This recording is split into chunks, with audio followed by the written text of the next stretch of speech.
Number one is always be at your bus stop early. I would be 8 to 10 minutes early to the bus stop because you just don't know, even though the cards say an approximate time. As parents take their kids to school, that time could change in between bus stops because we figure everyone riding, that's how we come up with the times. But as students don't ride day to day, that can change a bus time between 2 and 5 minutes in between stops. So always be out to your bus stop early, 8 to 10 minutes. That way you're not going to miss the bus. If you do miss the bus, call us immediately so we can get the bus turned around and back to help you. The later you wait to call, the chances are we can't come back. But when it's close to your area, it makes it easier to come back. Number two is, I would say, if you can let your child ride the bus the first 3 days, that's very important. That's when we have the extra staff to help to make sure for our primary students that they get to and from the classes, back to their bus and everything else.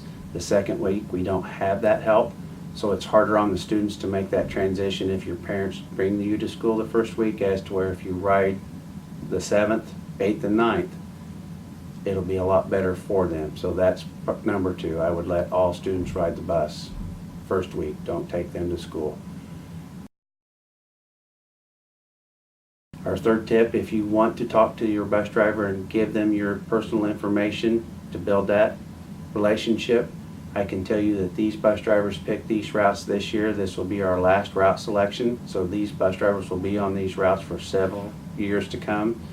So you can build that bond with them, build that relationship, get to know your bus driver, to where if you have any problems, the kids aren't going to be here or anything like that, you can work together.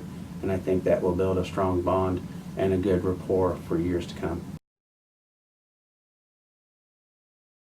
The last tip that I would advise you is to make sure your students have ate before they got on the bus. I know there's times where you can't, but because we have so many threatening food allergies at MCCSC, I don't allow any food on the bus because we just can't risk it.